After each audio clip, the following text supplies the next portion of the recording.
Hello, welcome to Hanover Architectural Products. Let's get technical. My name is Larry Jackson, and today our series is going to be based on vehicular unit paving, the driving force. So we're going to talk about applications where we're going to have vehicles on the pavers. So we're not going to talk today about the setting bed or the base material. That's got to be right too for vehicular applications. You want to make sure that's designed correctly. And if you'd like to see that, we have a series that we've taped before that's called the setting bed series. You can go back and look at that to get an idea of what you want to do for your base and your setting bed. But today we're just going to talk about shapes, sizes, and thicknesses. So with that said, one of the things when you're looking to design your project, whether you're a homeowner or a landscape architect or even an architect, you want to look to make sure the product that you're going to use as far as pavers will perform under the type of vehicular loading that you're going to do. One of the things that they look at is the aspect ratio, and the aspect ratio is basically the longest dimension on the paver compared to the thickness. So typically a 4-to-1 ratio is good for pedestrian and maybe some light driveways, vehicular for residents. But if you're getting into the heavy vehicular loading type applications, you probably want to look at the 3-to-1 or less. So anything 3-to-1 aspect ratio is better for vehicular type traffic.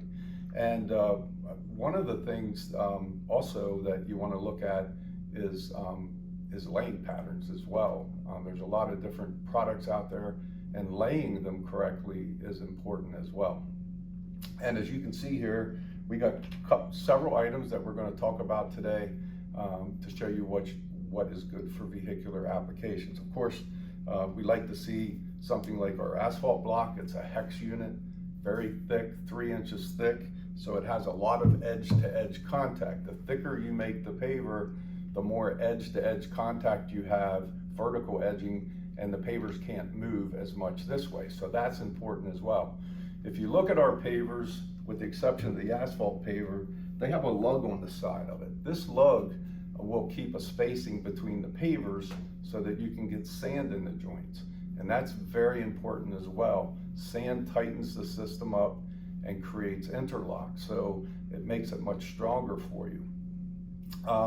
And you can also use the correct size pavers in your application. However, if you don't lay them correctly in the correct pattern, you're going to have some failure eventually. So we call it interlock because the pavers are interlocked and you don't have many straight lines so where the pavers can move. I'm going to show you a diagram that illustrates what I'm talking about. The one on the left is really a 90-degree herringbone, which is the strongest typically that you can put in.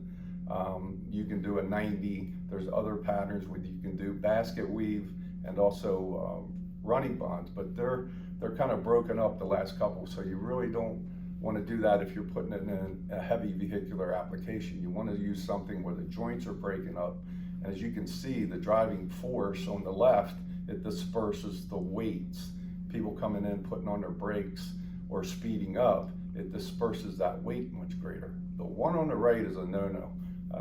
Really don't want to put any type of paver in a vehicular loading area, especially commercial heavy trucks that's in a stacked bond, because as you can see, all the joints are lined up. So when someone comes in and puts on their brakes, it can push the pavers and move the pavers. So you want to make sure that the laying patterns are just as good as your base and setting bed materials. And one of the things also that we're going to talk about just for a second is besides the laying pattern of the rectangular pavers, we've also got multi-sided pieces. You got multi-sided pieces like this, again, the asphalt paver, it's a hex. So just by the way you lay it, it interlocks the same way with this congressional unit here, and also the Hampshire, we show that. We've got several other types of interlocking pavers that you can look at. You can go to our website and see that, but that really creates a good interlock. And again, Depending on type of weight you have on it, depends on the thickness that you want to go with.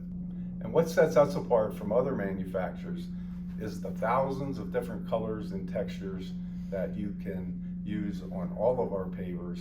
So you can also get a beautiful aesthetic project for your application. So if you have any questions, feel free to call us or visit our website. Our website is hanoverpavers.com, or you can call in and talk to some of the technical people to talk to you about your application. Thanks for joining us today, and have a good day.